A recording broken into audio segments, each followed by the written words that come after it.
बोलो सतगुरुदेव की जय। बंदी छोड़ कबीर परमेश्वर जी की जय। बंदी छोड़ गरीबदास जी महाराज की जय। स्वामी रामदेवानंद जी गुरु महाराज की जय।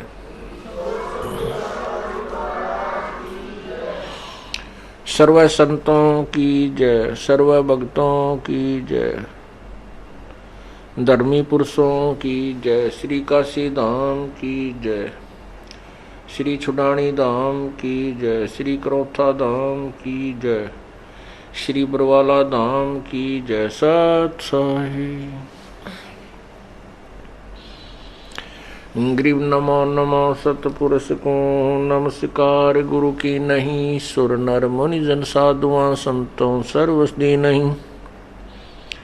सतगुरु साहिब संत सब डंडो तुम प्रणाम। आगे पीछे मध्य हुए तिनको जा कुर्बान।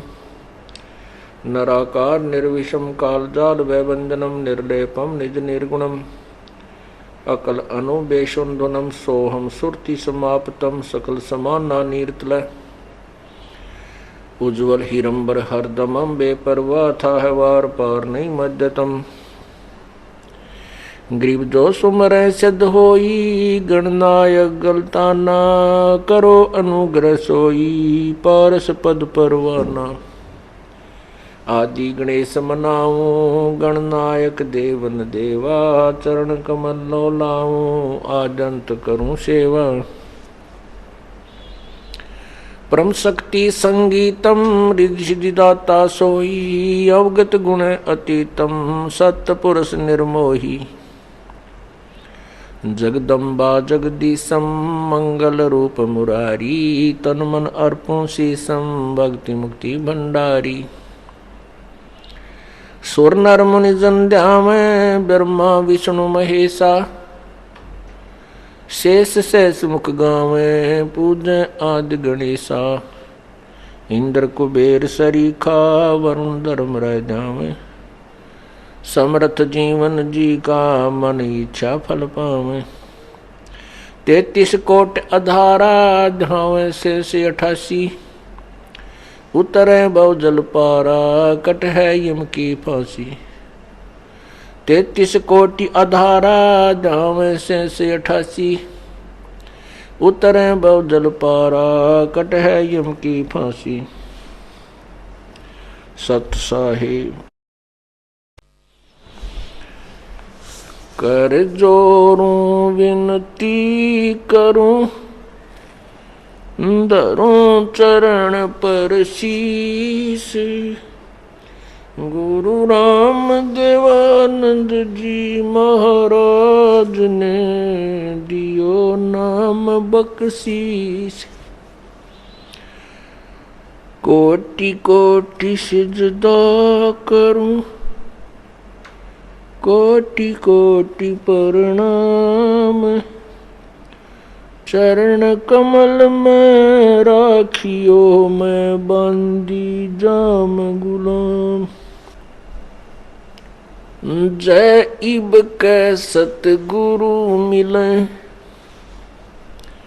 सब दुख आँखों रोई।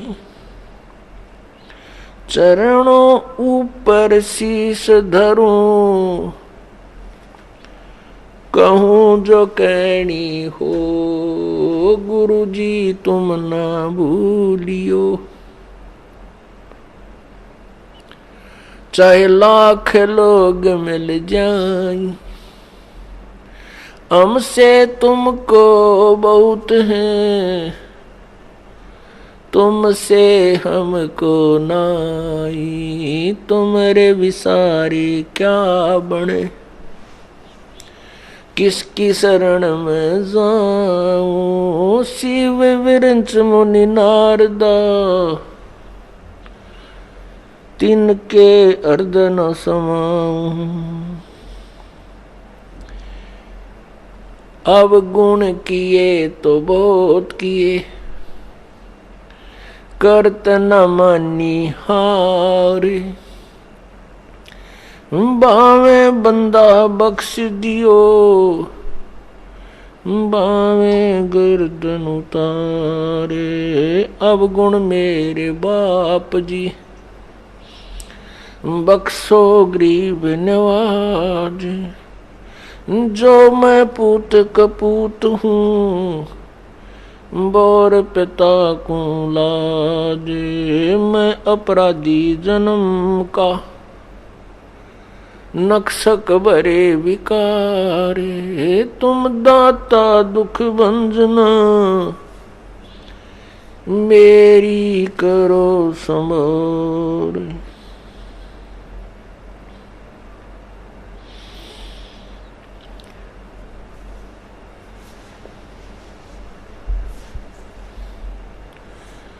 कबीर लूट सको तो लूटियो, लूट सको तो लूटियो। राम नाम की लूटी, पीछे फिर पछताओगे, प्राण जाएंगे छूट।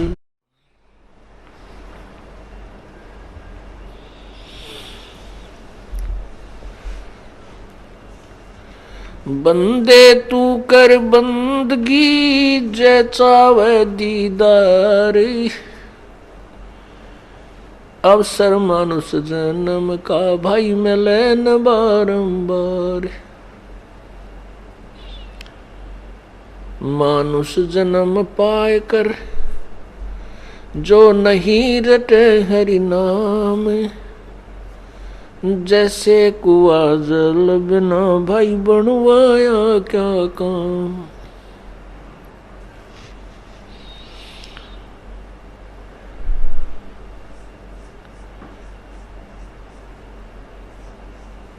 जिन हर की चोरी करी, और गए राम गुण भूली। ते बिद न बागुल किए, रहे उर्द मुख झूल।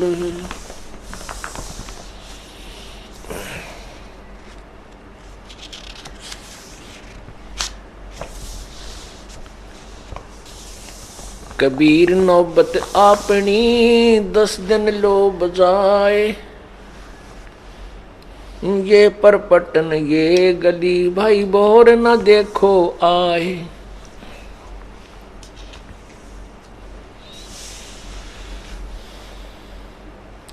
जिनके नौबत बाजती, और मंगल बंदते बार। एक हरि के नाम बिना, गए जन्म सब हार।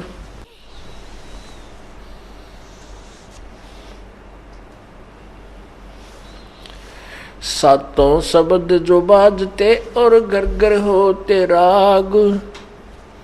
ते मंदिर खाली पड़े, बैठन लागे काग। कबीरा थोड़ा जीवना, और मंडे बहुत मंडान। सब ही उभा पंथ सिर, राव रंक सुल्तान। परमपिता परमात्मा कबीर परमेश्वर, कबीर बंदी छोड़, सारी सृष्टि के रचनहार, अपनी प्यारी आत्माओं को जो काल के जाल में फंसी हुई हैं, उनको जगा रहे हैं। उनको पूर्ण परमात्मा के विषय में ज्ञान बता रहे हैं। क्या बताते हैं? एक दिन ऐसा होएगा, सबसे पड़े बिछो। एक दिन ऐसा होएगा, सबसे पड़े बिछो। और राजा राणा राव रंक, भाई सावधान क्यों ना हो।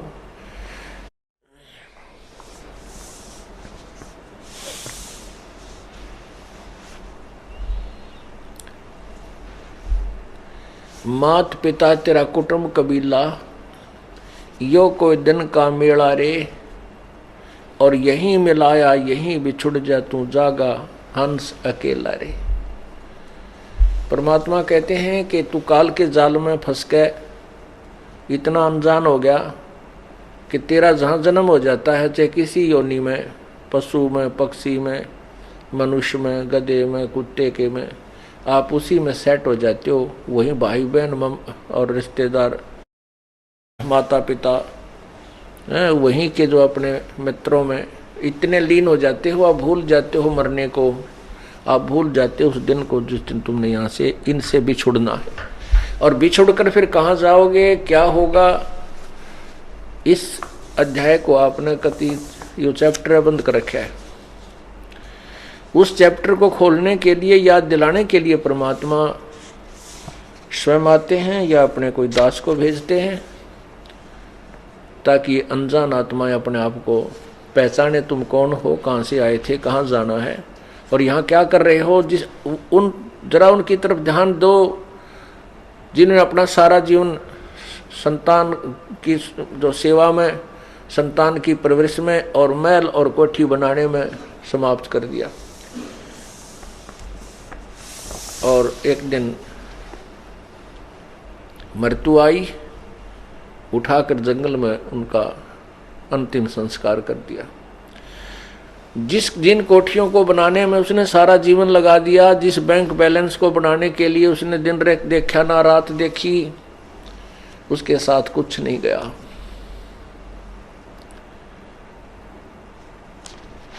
तो क्या था ये? इसको याद दिलाते परमात्मा कि तुम्हारे को काल ने यहां इतना मूर्ख बना दिया कि आप मनुष्य जीवन के मूल उद्देश्य को ही भूल चुके हो। उसको याद दिलाने के लिए कहते हैं, मात पिता तेरा कुटुंब कबीला यो कोई दिन का मेला रे।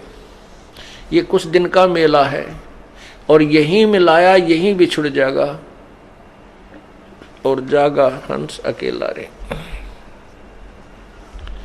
परमात्मा कहते हैं, हिड़की दे दे रोएगी सुरतान जब तू चलेगी अकेली। पूरे बड़े परिवार ने छोड़ के एक व्यक्ति मृत्यु को प्राप्त होने लगता है, उसको फिर ये होता है, कुछ तो जो अनजान होते हैं उनको ये हो जाता है मेरे बेटियों का क्या होगा, मेरी बेटियों का क्या होगा, वो कहीं ऐसा ना हो जाए। वो तो फिर यहीं उलझ पुलझ के फिर दोबारा वहीं जन्म हो जाता है किसी पशु पक्षी के रूप में। यदि मनुष्य का संस्कार शेष है तो वो फिर वहीं क्यों नहीं क्या के जन्म ले लेता पुत्र या पुत्री के रूप में, और यहीं काल के जाल में, इस कोल्लू में सदा जुड़ा रहता है। परमात्मा हमें याद दिलाते हैं कि जब तू यहां से जाएगा, कहां जाएगा कभी नहीं सोचा। इंसान घर छोड़कर चलता है किसी रिश्तेदारी में या किसी कामवश, तो चलने से पहले उद्देश्य बनाता है, मैं रात को कहाँ रुकूंगा, कोई धर्मशाला का कोई न कोई योजना बनाकर चलता है। कोई रिश्तेदार या किसी रिश्तेदार की रिश्तेदारी में तो कोई न कोई स्थान उसका एड्रेस ले लेता है वहाँ रात बिताने के लिए। और जब ये संसार छोड़कर जाता है कभी नहीं सोचता कि तू कहाँ जाएगा, कहाँ तेरा ठिकाना होगा, वहाँ कहाँ रुकेगा। वो याद अब सत्संग से दिलाई जाती है।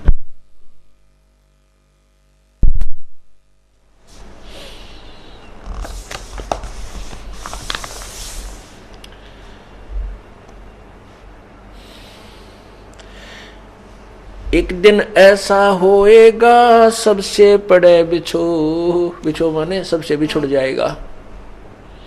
राजा राणा राव सब भाई सावधान क्यों ना हो।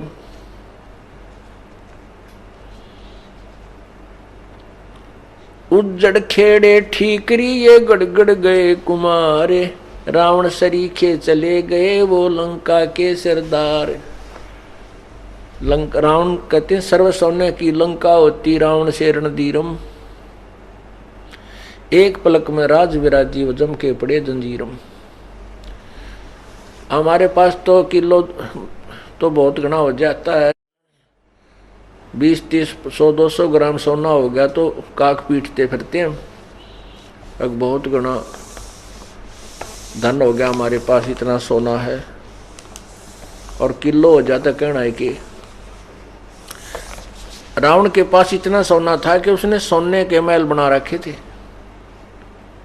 और कहते हैं रति कंचन पाया नहीं रावण चलती बार। जब संसार छोड़ के चला, एक ग्राम भी सोना साथ नहीं ले जा सका, वहीं छोड़ गया, दुनिया ने लूट लिया। फिर तो परमात्मा हम याद दिलाते हैं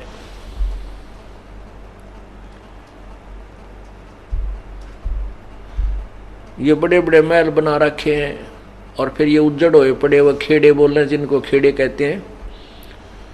तो वहाँ देखो कितने सामान पड़ा होता है, किसी के मटके फूटे पड़े हैं, कोई छोटी छोटी ईंट निकलती हैं, जैसी भी जिस समय की सभ्यता है उस प्रकार के वहाँ सारे बर्तन मिल जाते हैं।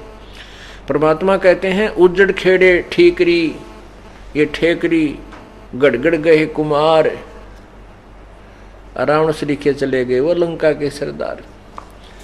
अब यहाँ एक बात समस्या आती है कि मन में यह आता है जाना तो है ही, सभी ने मरना है, इसमें मरना तो है ही, लेकिन मरने में जाने में बहुत अंतर है। एक तो भक्तिहीन प्राणी भुगत कर मरे और बुरा हाल हो जाए उसका, कि तो बिरान टीवरी है, और फिर यम के दूत उसको पकड़ कर ले जाएंगे, यम के दूत पकड़ कर ले जाएंगे जैसे अपराधी को ले जाते हैं। और एक भक्ति युक्त प्राणी भाई इज्जत ले जाया जाएगा। आए हैं सो जाएंगे भाई राजा रंग फकीर, एक तो सिंहासन चढ़ के जा एक बंधे जात जंजीर। कितना अंतर हो गया। एक तो इज्जत के साथ ले जाए जाएंगे विमान में बैठाकर, और जो भक्ति नहीं करते उनको यम के दूत जंजीरों से बांध कर ले जाएंगे। जिसने कभी परमात्मा को याद ना किया हो, उस प्राणी की मृत्यु देखना, कभी वो मरता हो जब भुगत का मरा करे ना, उसका जी निकला, घर वाले भी दुआ करें भगवान ठाए ले इसने, और मरते समय टट्टी और पेशाब अंदर ही निकल जाते हैं भयभीत होकर के। क्योंकि ये हमारी एक ऐसी वृत्ति बनी हुई है, ऐसा स्वभाव बना हुआ है कि हम किसी किराए के मकान पर रहते हो ना, और उसको भी मकान मालिक कहे भी खाली कर दे, हम उसको भी खाली करना नहीं चाहते। उसको भी खाली करने में हम बहुत दिक्कत महसूस करते हैं,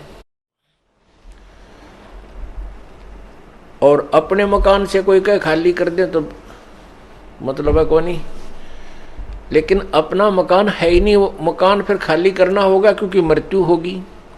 इसी प्रकार इस शरीर में हम रह रहे हैं, एक सराय है चलती फिरती, एक कोठड़ी है। परमात्मा ने सूझबूझ से हम इस जीव को इसमें फिट कर रखा है, इस काल इस 5 तत्व के महल में।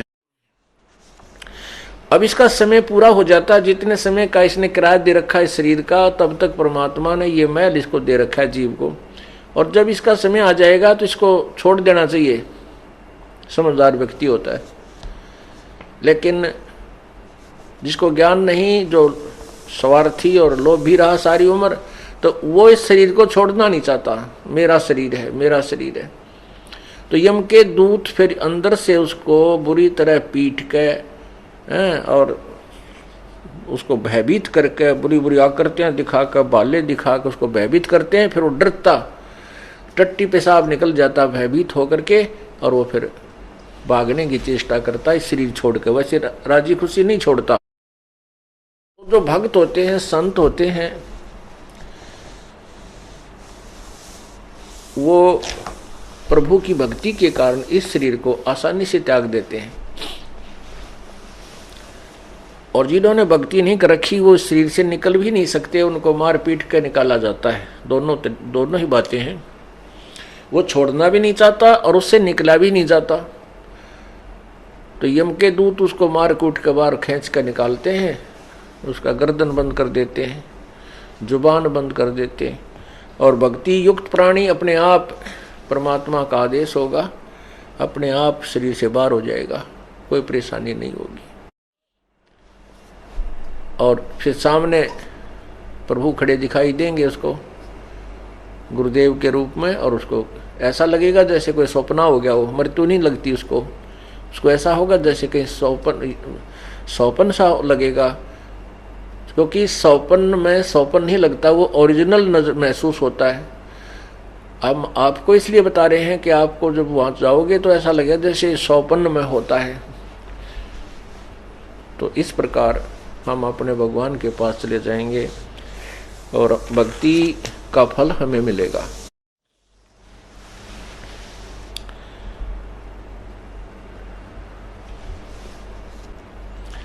कबीरा कहाँ गर्बियो ये ऊंचा देख आवास, काल पड़े भूमि लेटना तेरे ऊपर जमेगा से।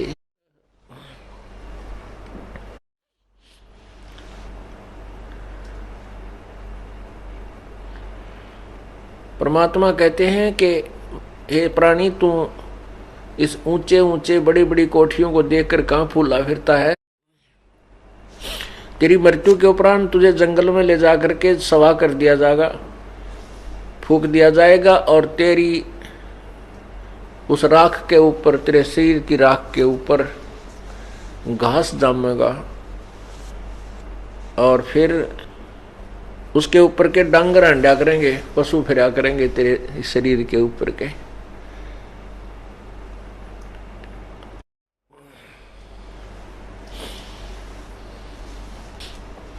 कबीरा कहाँ गर्बियो इस जोबन की आसे, टेसु फूले दिवस दस खंबर खरब खंगर भय पलास।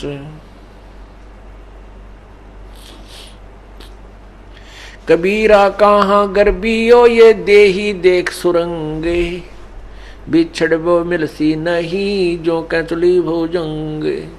कहती सुंदर शरीर ने देखकर कहाँ फूला फिर रहा है, एक बार ये छूट गया, मृत्यु होगी तो दोबारा नहीं इसमें प्रवेश हो पाएगा। जैसे सर्प कांचली छोड़ जाता है, ऐसे तो इस शरीर को त्याग कर चले जाएगा, इसमें पुनः प्रवेश नहीं कर पाएगा।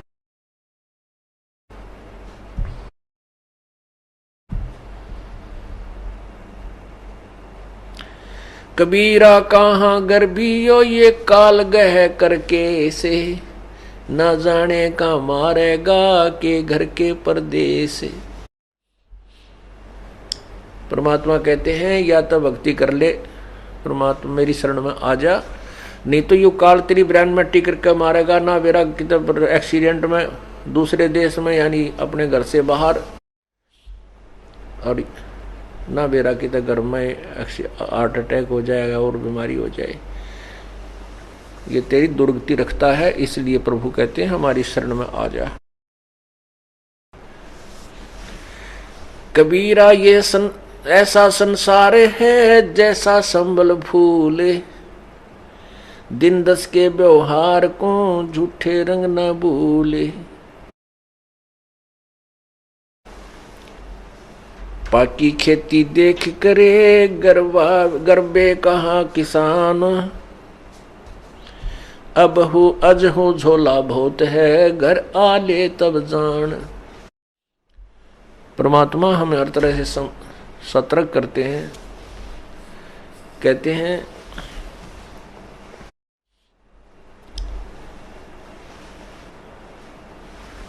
कबीरा कहाँ गर्बियो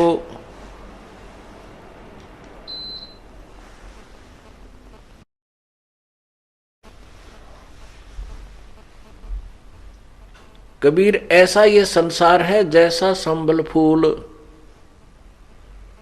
कहते हैं सुअ संबल से या और लागे डोडे ढूंढ।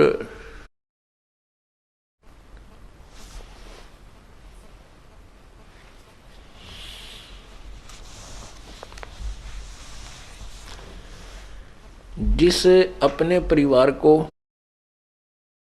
संपत्ति को हम अपना मान करके इसके ऊपर आसक्त हो चुके हैं, परमात्मा हमें याद दिलाते हैं कि ये तेरा नहीं है। और हमारी क्या टेंडेंसी है, हमारा क्या स्वभाव है इस प्राणी का। जन्म होता है, फिर बालक होते हैं, बचपन होता है, फिर कोई शिक्षा ग्रहण करते हैं, युवा हो जाते हैं, शादी हो जाती है, अपने अपने व्यवसाय जैसा भी उनका संस्कार है उसमें हम लग जाते हैं। फिर हमारे फिर क्या सोच होती है कि भगवान हमें संतान दे, संतान होगी तो इनकी परवरिश करें और इनको पाल पोस करके अच्छे इनकी जो ना व्यवस्था करवा दें, और फिर भगवान इनका ब्याह कर दे, इनकी शादी हो जा, और शादी हो जाए फिर इनके बच्चे हो जाएं, और फिर हम बेशक मर जाएं। कई बूढ़े बैठ कर बतलाया करें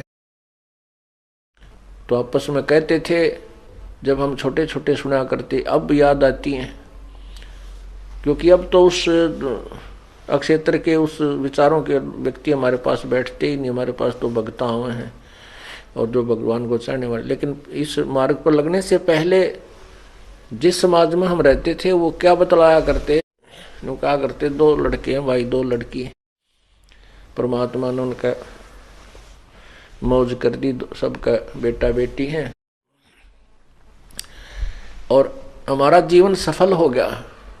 उनकी शादी कर दी, उन्होंने काम संभाल लिया, अपना खूब बढ़िया गुजारा हो रहा है और हमारा जीवन सफल हुआ। भगवान बेशक ठाले, हमारी मृत्यु बेशक हो जा।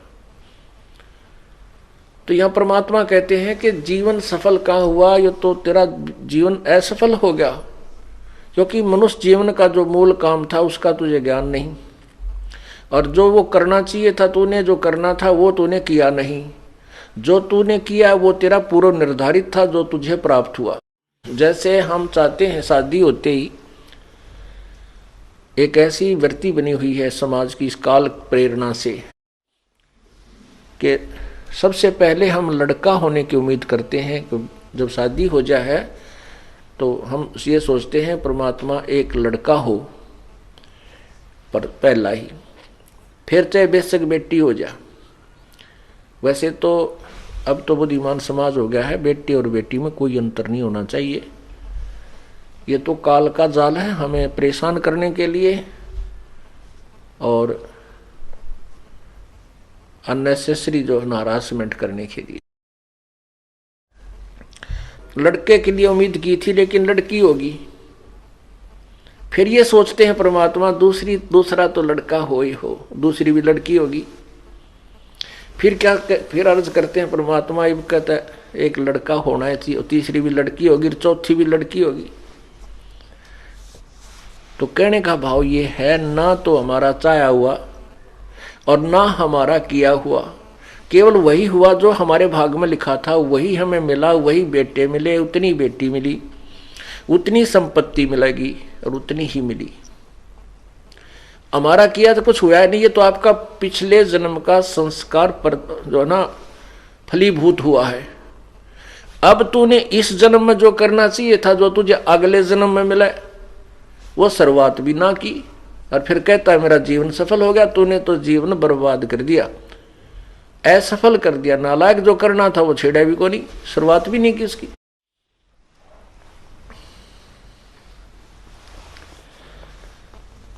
तो यहां याद दिलाते हैं परमात्मा,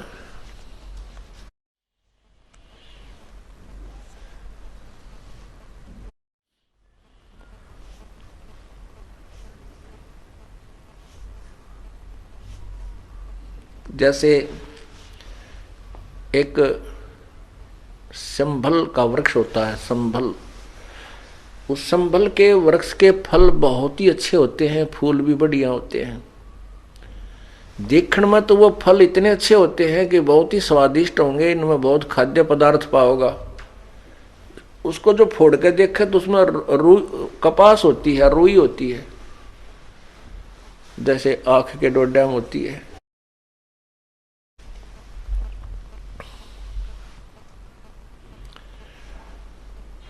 एक तोता पक्षी होता है, वो तोता पक्षी जो है ना पके हुए फलों को खाता है, और जब वो संभल का वृक्ष बड़ा होता है तो उसको तोता उस पर आस रखता है कि ये वृक्ष बड़ा होगा, इसका फल लगेंगे। 10-12 वर्ष में वो संभल का वृक्ष बड़ा हुआ, फल लगने लगे। जब फल लगने लगे तो तोते ने सोचा फल पक गया, इसको खा ले तू। संभल के फल को खाने के उद्देश्य से, पके हुए फल को खाने के उद्देश्य से तोते ने चोंच मारी आछी दबा के, और वो चोंच मारते ही रुई उसके मुंह में फंस गई चोंच में। अब उसने सोचा था आनंद लूंगा, फल मीठा फल पाओगा खाऊंगा, और वह चोंच फंस गई उसकी चोंच में, उसने वह रुई फंस गई उसकी चोंच में, जान बचानी मुश्किल होगी।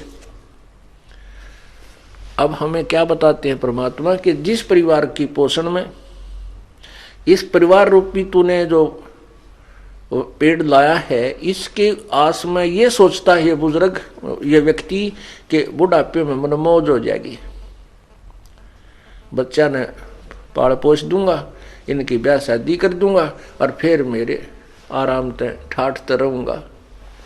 बुढ़ापे में तो रह लिया ठाठते, तेरा जी जानेगा जैसा तू ठाठते रहेगा। तो ये पहले याद दिलाई जाती है कि बुढ़ापे में कोई सुख का सांस तो नहीं ले सकता, ना तू दान कर सकता, क्योंकि बच्चे सारी संपत्ति पर गिंडली मार के बैठ जाएंगे सांप की तरह, एक चौने नहीं देंगे, मांग के लेनी पड़ेगी, वो भी राजी हो गए दे देंगे, ना नहीं देंगे। और ना फिर तो कितना सफर करने दोगा। बुढ़ापे में सत्संग सुन चला जा, समस्या बहुत आ जाएंगी, कदे कड़ दुख है, कदे सिर दुख है, कदे जाड़ पड़वानी, कदे आंख पड़वानी, कदे बीपी आई, कभी लो, क्यों बुढ़ापे में शरीर कम वीक हो जाता है। इसका तो सीमा दे रखी है भगवान ने, इतने समय के बाद इसमें स्थिति परिवर्तन आएगा ही आएगा। तो परमात्मा हमें याद दिलाते हैं कि तू पहले कर जो करना है, ऋण, भक्ति और दान, ये तीनों काम जवान। फिर भी जो बुजुर्ग हैं, बूढ़े हैं, पुण्यात्मा हैं, यदि परमात्मा के नाम पर लग जाएंगे तो परमात्मा धीरे धीरे उसका रास्ता खोलेगा, उसके शरीर में भी सुख देगा, उनके बच्चों की बुद्धि में परिवर्तन करेगा, क्योंकि प्रभु प्रबल शक्ति है, वो हर परिवर्तन कर सकता है। तो कहने का भाव यह है कि जो पहले लग गए तो बहुत अच्छा, उसके बच्चे भी ठीक लाइन पकड़ जाएंगे, उनकी पुत्र वधुआ होंगी, वह भी भगवान होंगी, भगवान के चरणों में लग जाएंगी, पूरे परिवार में एक सुथरा माहौल बना रहेगा। और जो परमात्मा से दूर हैं या बिल्कुल लास्ट में आएंगे, कोई ऐसी घबराने की बात नहीं है, लाभ उसको भी मिलेगा, लेकिन उसी रेसों में मिलेगा। एक बार ये दास सत्संग कर रहा था, एक बूढ़ा बुजुर्ग दूर अपने मतलब दूसरे बेटे की मकान की छत के ऊपर बैठ के होके पाड़र, सत्संग तो नहीं सुनना था उसने, पर हमने स्पीकर ला रखा था, उसके काना में पड़ेंगे ही होके पिएगा सुनेगा। तो अगले दिन वो बुजुर्ग आके कहने लगा, महाराज जी आपकी बात सुनी, मेरा तो कलेजा पाटन हो गया, मेरा तो कलेजा मुंह को आने लगा, आपने जो ज्ञान सुनाया, सत्संग सुनाया। क्या सुनाया? और बात तेरे काम न आवे, तू संतों शरण लाग रे, के सोवे गफलत में बंदे, जाग जाग नर जाग रे। और बात तेरे काम न आवे, तू संतों शरण लाग रे, के सोवे गफलत में बंदे, जाग जाग नर जाग रे, जाग जाग नर जाग रे। और तन सराय में जीव मुसाफिर, करता रहे दिमाग रे, तन सराय में जीव मुसाफिर, करता रहे दिमाग रे। रात बसेरा कर ले डेरा, चले सवेरा त्याग रे, चले सवेरा त्याग रे। और बात तेरे काम न आवे, संतों शरण लाग रे, के सोवे गफलत में बंदे, जाग जाग नर जाग रे, जाग जाग नर जाग रे। उमदा चोला बड़ा अनमोला, ये लगे दाग पे दाग रे, उमदा चोला बड़ा अनमोला, लगे दाग पे दाग रे। दो दिन की गुजरान जगत में, क्यों जड़े बिरानी आग रे, जड़े बिरानी आग रे। और बात तेरे काम न आवे, संतों शरण लाग रे, के सोवे गफलत में बंदे, जाग जाग नर जाग रे। भाई को बद का चढ़ी चढ़री चित पे, तू होया मनुष्य से नाग रे।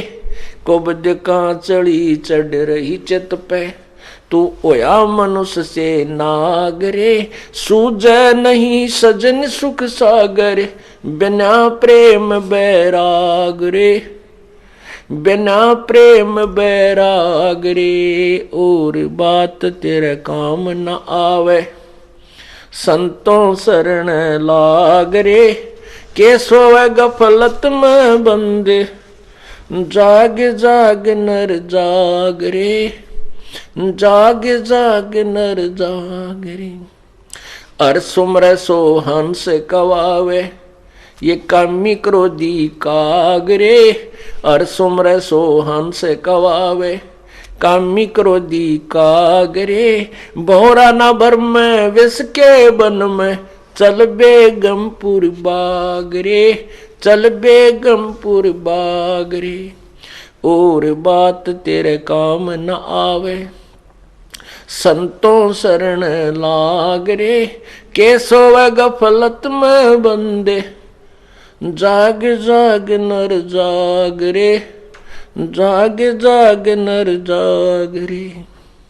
भाई शब्द सैन सतगुरु की पछाणी, पाया अटल सुहाग रे। शब्द सैन सतगुरु की पछाणी, पाया अटल सुहाग रे। नितानंद महबूब गुमानी, परगट्य पूर्ण बाग रे, परगट्य पूर्ण बाग रे। और बात तेरे काम न आवे, तू संतों शरण लाग रे, के सोवे गफलत में बंदे, जाग जाग नर जाग रे, जाग जाग नर जाग रे। सत साहिब।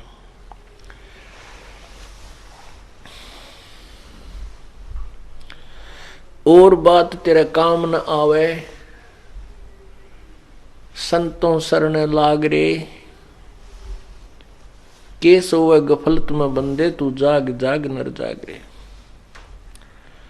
जागना क्या है और सोना क्या है? हम सोए पड़े हैं इस अज्ञान अंधेरे में, मोह ममता की नींद में। और जागना क्या है? हमने इस तत्व ज्ञान को ग्रहण करके परमात्मा के ज्ञान के चांदने में, रोशनी में हमने कदम रखने हैं। जैसा प्रभु का विधान है उसके अनुसार हमने चलना है, ताकि हम दोषी ना हो।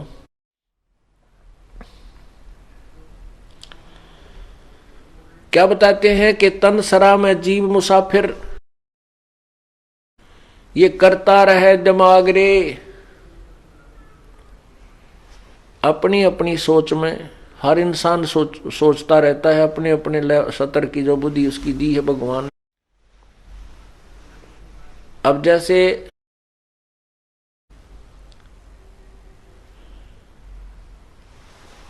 इंसान घर से चलता है,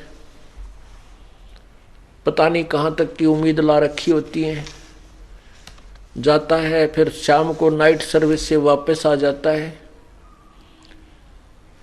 और रास्ते में दुर्घटनाग्रस्त होकर के मृत्यु को प्राप्त हो जाता है। इस तन रूपी सराय में पता नहीं कहाँ तक की आशाएं लगा रखी थी, पता नहीं क्या क्या विचार उसके मन में घूम रहे थे, ये करूंगा जाते वो करूंगा, क्योंकि नाइट सर्विस में आदमी चलता है तो बहुत शीघ्रता में ही होता है और घर तक भी नहीं पहुंचता। ये ध्यान रखना पड़ेगा अपन। अब कहने का भाव दास का ये नहीं है कि नाइट सर्विस में मत चलो या कति काम में मत करो, नहीं। परमात्मा ने ये बताने की चेष्टा की है कि भगवान की भक्ति मत भूलो। परमात्मा का नाम एक ऐसी साधना है जो संत परमात्मा ने बताई है, बंदी छोड़ने आके बताई है कबीर परमेश्वर ने, कि वो बिल्कुल सिंपल है और ओरिजिनल है।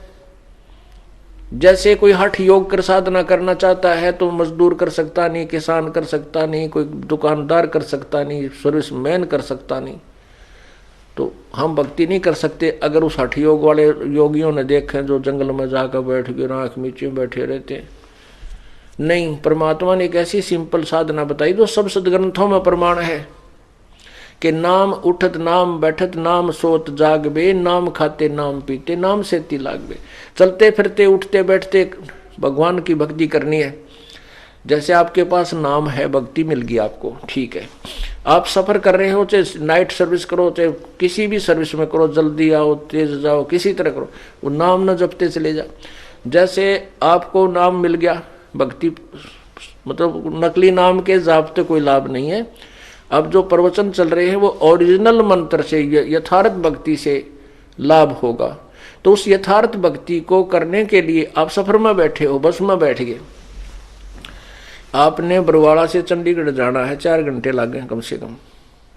यहीं से बैठ जा सीट पे और अगले डंडे बदल ले सर नीचे न मुंह करके और भक्ति करता जा, अपना नाम सुमन करे, ना दूसरे तो बात करनी, ना आगे का नहीं देखना, ना नु देखना क्या आ गया बाहर, बाहर के देखे वह मकान वह शहर वह वृक्ष घूमते फिरते दिखे जाएंगे। तो अपने नाम के ऊपर इस मन न लाए रखे। आप काम करने जा रहे, वो काम तो वहां जाने पर ही होगा, वो बीच में जो 2-3 घंटे का समय आपको सुमन का मिल गया, भक्ति होगी। और उसमें बैठ के गप्पे मारे, दूसरे ने कहाँ जाएगा भाई, कितना आया है कि कितने बालक हैं, कि काम करा, ये बेमतलब की स्टेटमेंट क्यों है, इंट्रोडक्शन की क्या आवश्यकता है। फिर कोई राजनीति की बतलाने लग जाएंगे या किसी की और बतलाएंगे, वहां ऐसे सुना है पेपर में आज ऐसे आया था, वो पता नहीं क्या होगा। तो इस तरह की बकवादा में जो समय बर्बाद किया जा रहा है उसके बारे में कह रहे हैं कि और बात तेरे काम नहीं आवे, संतों सरने लाग रे, और कैसे हुआ गफलत में बंदे तू जाग जाग नर जाग रे।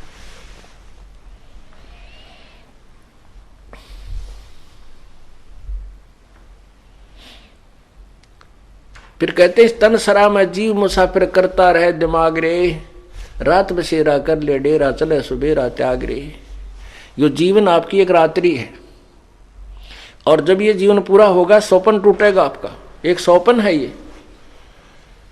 कहते सपना साजा टूट उठ कर मुंड पकड़ रोए। जैसे आप स्वप्न में कई बार तो बहुत दुखी होते हो, कई बार बहुत सुखी होते हैं, आनंद सा रहा है, पता नहीं कि तकित घूम रहे हैं, और कोई उठा देता है तो उसने नो कर तो मठ मार दिया, इब के ठाना था, आनंद आ रहे थे, और उठे पाछे कुछ भी को नहीं, वो कुछ नहीं उसके पास। मनमाने सपने में तो गाड़ी चला रहा और ब्रेक लानता और कभी गियर लावे, और जब उठ पड़ा ला तुम्हारा सौड़ में, और उठा जब कुछ भी ना पावा क्योंकि वहां कुछ नहीं था। तो कहने का भाव ये कि ये जो आप अब देख रहे हो ये एक स्वप्न होगा। कब होगा? जब मृत्यु हो जाएगी। अब हम सोचते हैं ये कार मेरी, ये कोठी मेरी, ये बेटा मेरा या बेटी मेरी, और जब स्वप्न टूट जाएगा, मृत्यु हो जाएगी, फिर आपका सोचित भी याद ना हो यू के था मेरा, कहाँ थी वह कोठी, कहाँ था मेरा बेटा, कौन थी मेरी बेटी। अब इस सपने में आप इतने दुखी हो रहे हो, ये स्वप्न में दुखी हो आप, लेकिन इस स्वप्न में सुखी करने वाला कौन चाहिए जो आपने ठा दे। जैसे कई सपने में दब जाते और नो करते पाओ, उसने को उठा जरा, उठे खड़ा हो, क्या हो गया, फिर उनको हो रहा मर गया होता कुछ नहीं, फिर उनको कुछ नहीं था, ठीक था, ठीक सुमत, और सबकी बंदरी।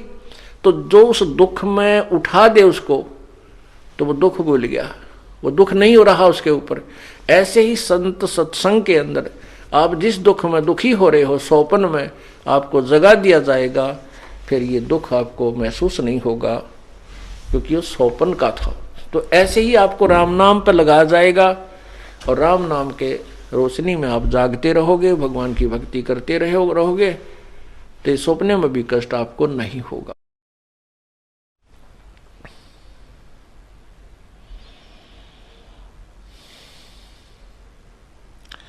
रात बसेरा कर ले डेरा, चले सवेरा त्याग रे। यो एक जीवन आपकी एक रात्रि समझो, मृत्यु आपका सवेरा हो गया, और छोड़ चलेगा सुबह होती, यहां कुछ नहीं है तेरा। जैसे किसी कामवश, किसी बिजनेस व्यापारवश व्यक्ति दूर देश में जाता है, दूसरे प्रांत में जाता है, शहर में जाता है, और वहां जाकर के कोई होटल में कमरा किराए पर लेता है या किसी धर्मशाला में लेता है, और वहां जितना भी उसने किराया दिया है वो उस समय तक वो रुकता है, फिर आगे चलना होता है। तो रात्रि पूरी होते ही वो सुबह प्रस्थान कर जाता है, उस सराय को त्याग देता है, उस धर्मशाला को, होटल को त्याग देता है, तो कोई वहां उसका ठिकाना नहीं है वो। इसलिए ये शरीर हमारा एक किराए का कमरा समझो, होटल है ये। होटल में, इस संसार रूपी होटल में हमें किराए का यो एक कमरा मिला हुआ है। और जैसे कोई बिजनेस व्यापार करने के लिए विदेश गए हैं, दूसरे प्रांत में गए हैं, शहर में गए हैं, और वहां जाकर के वो अपना बिजनेस ना करके अपने वैसे ही शराब पीने में, सिनेमा सांग देखने में और खान पीन में उस पैसे को व्यय कर रहे हैं, नष्ट कर रहे हैं। और जब उसका पैसा नष्ट हो जाएगा, समाप्त हो जाएगा, फिर वो कंगाल हो जाएगा। कंगाल होकर के फिर वो क्या करेगा? मजदूरी करनी पड़ेगी। ऐसे ही हम यहां संसार रूपी इसके शहर के अंदर इस शरीर रूपी सराय में एक कमरा मोल लिए बैठे हैं। आए थे हम कोई सौदा करने के लिए, वो सौदा ना करके हम यही के जो नकली सांग सिनेमा में ये आनंद, इस झूठे सुख को सुख मान करके इसमें अपना जीवन व्यर्थ कर चले। तो फिर क्या होगा? हम मजदूर लगेंगे, क्योंकि जो पूंजी हमारे को समासों की मिली थी वहां हिसाब होगा कि इसमें तूने क्या कमाई की, इतने 1 लाख रुपए लेके गया था, इससे क्या तूने बिजनेस किया। तो 1 लाख रुपया हमारे पास नहीं होगा, तो साहूकार जिससे हम कर्जा लेकर आए थे वो कहेगा भाई फिर वापस कर, और नहीं तो मेरे मजदूरी करके पूरे कर। तो इस परमात्मा रूपी साहूकार से हम जो श्वास रूपी पूंजी मनुष्य जीवन की लेकर आए थे, इसमें हम भक्ति नहीं कर पाएंगे, फिर हम कंगाल हो जाएंगे और मजदूर बन जाएंगे, गधे कुत्ते सूअर की जून नहीं पाएंगे।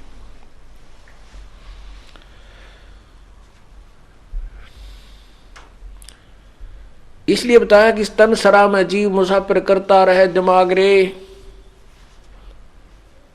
इस तन सरा में, धर्मशाला में, यो जीव मुसाफिर, ये एक यात्री है, और इसमें यो अपनी अपनी सोचते अटकल लाए बैठा है। अपनी नहीं चलेगी यहाँ पर, तो परमात्मा के विधान अनुसार हमने स्वीकार करना होगा, और परमात्मा का विधान हमारे सदग्रंथ है, उसके अनुसार हमें अपना जीवन सुचारू करना पड़ेगा।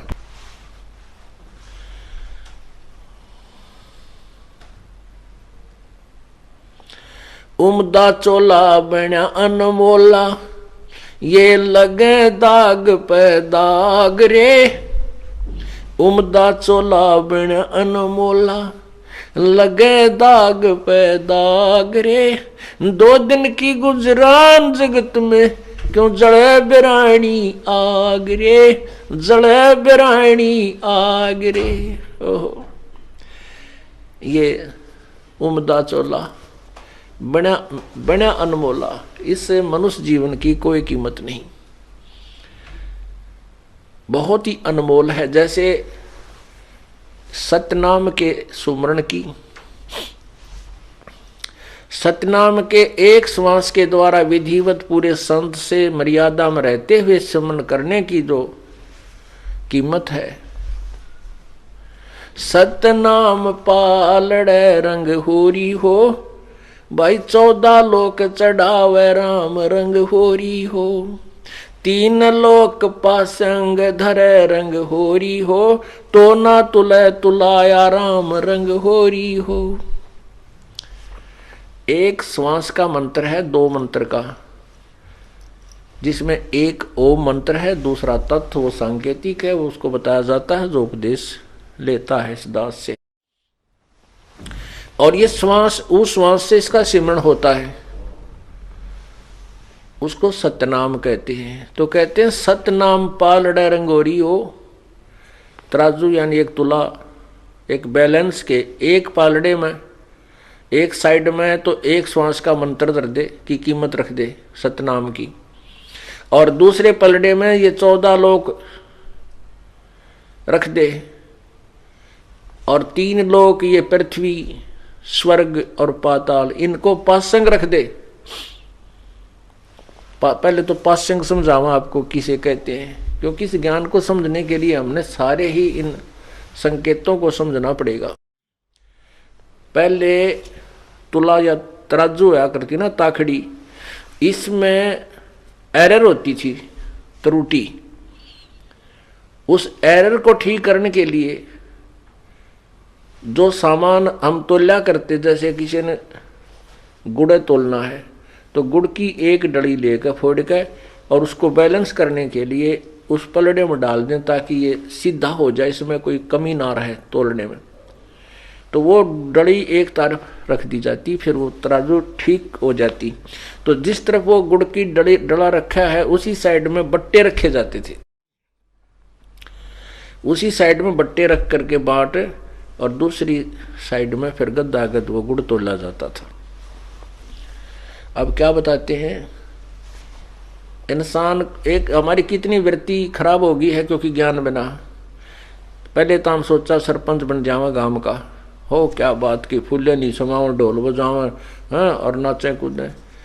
और फिर कोई कह मैं एमएलए बन जाऊं, एमएलए बन गया, फिर क्या बात कही, नाचे कूदें, लाल मुंह करें, हाँ, गुलेल छिड़कें।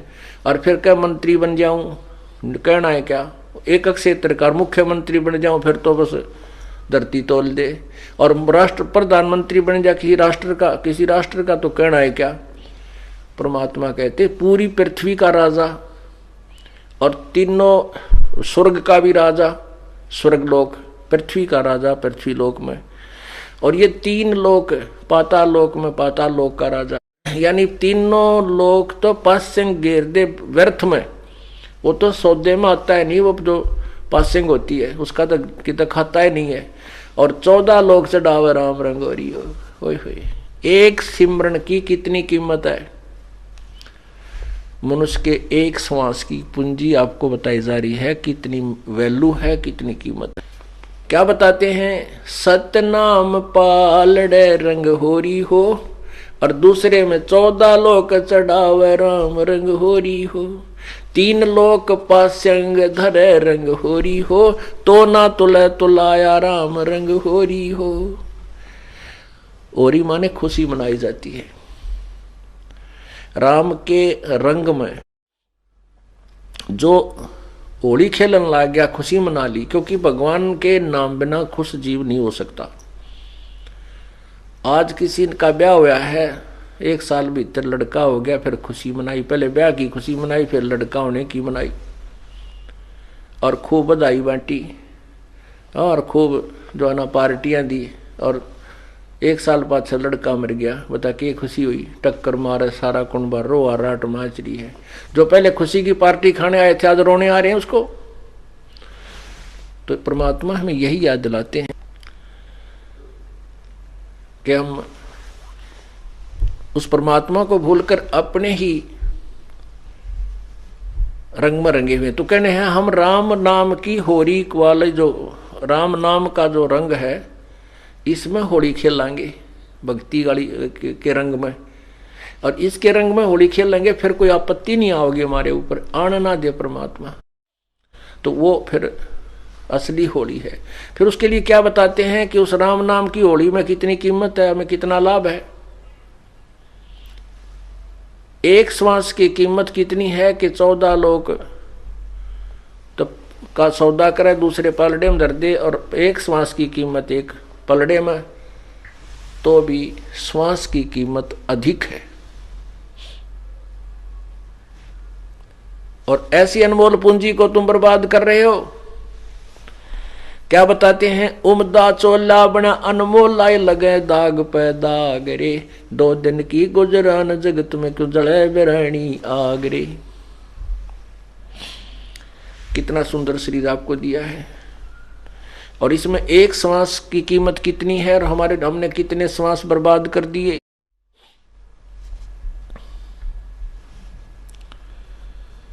ये शरीर जब हमारा छूटेगा, 2 दिन की गुजरान, यानी जरा सा समय है, ये बहुत ही कम समय है। हमने देखो प्रतिदिन सूर्य उदय हो रहा है और अस्त हो रहा है, अर्थात दिन रात बन रहे हैं। और जो आज 70-80 साल के हो गए उन्होंने भी यही देखा है, शाम ने सो गए, तड़के उठ कर काम लाग गए, खाना खाया, फिर धंधा पीटा, फिर खाया, फिर पढ़कर सो गए, फिर उठ गए, फिर पढ़कर सो गए, फिर धंधा पीटा। कोई बुरा देखे, कोई बुरे दिन देखे, कोई अच्छे दिन देखे, और ये जीवन संत हो गया। इस जीवन का अंत हो गया। और बाकी जो शेष पोता पोती हैं, उनकी भी ये रूटीन है। ये कोई जीवन होया? ये क्या क्या व्यवस्था है ये यहाँ के गंदे लोग की, इस काल के लोग की। परमात्मा हमें याद दिलाते हैं, ऐसे लोक में चलो जहाँ दिन रात ही नहीं है, वहां आयु का कोई हिसाब ही नहीं है, और वहां पर यहां से ज्यादा सर्व सुख है। उस लोक को छोड़ करके तुम इस गंदे लोक में आ गए, या बिरानी आग में जल रहे हो। इस बिरानी आग में जल रहे हो, जैसे कोई तो बेटे बेटियां की खातिर दुखी, किसी का बेटा सर्विस नहीं लग रहा है, या कोई रोजगार नहीं हो पा रहा है, तो पिताजी को नींद आती नहीं, माँ को चिंता, शादी ना होती है तो चिंता। और कहने का भाव ये है कि परमात्मा का कि इन बच्चों का जो संस्कार है वो भगवान ने पूर्व निर्धारित कर रखा, ना तेरे रोन पीटने ते कुछ हो, ना तेरी चिंता ते कुछ हो, तो कितना ही इनके लिए संग्रह कर ले, मान ले 2 नंबर का धंधा करके, और बच्चों को सेठ बनाने के लिए इतने माया जोड़ दी, और इनके भाग में माया नहीं है तो वो एक झटके में नाश कर देंगे, या तो शराब पीने लग जाएंगे, या कोई और बर्बादी कर देंगे। एक फौजी था, वो उपदेश लिया, उसके बाद बताने लगा, जी बात तो आपकी सही है। उसने बताया कि मैं कुछ ऐसी पोस्ट पे था, फिर वहां भी कुछ ऐसा धंधा कर लिया, पैसे खूब जोड़ लिए, अपने खर्चे भी ना कति कम करके न धन जोड़ने की सोची। एक का बेटा था, और इसको जो है मेरा बेटा दुखी ना हो जाए, इसके लिए मैंने अपने तन पर भी सरकारी कपड़े पहने और नहीं समाये सारी उम्र के हो गए, एक आधा रिश्तेदारी में जाने के लिए। कहने का यह भाव ये था उसका कि मैंने खर्च अपने लिए ना करके बच्चे को सुखी बनाने के लिए, धनवान बनाने के लिए बहुत पैसा इकट्ठा किया। रिटायर होकर आया, पैसा लाया, बेटे ने जिद लगा दी, मैं तो जीप खरीदूंगा, जीप लूंगा। मैंने कहा भाई जीप नहीं, क्योंकि इकलौता बेटा कदे एक्सीडेंट हो जाए, यो डर पर जिद ज्यादा कर ली, उसको जीप लेकर दे दी। 1.5-2 लाख की आया करती।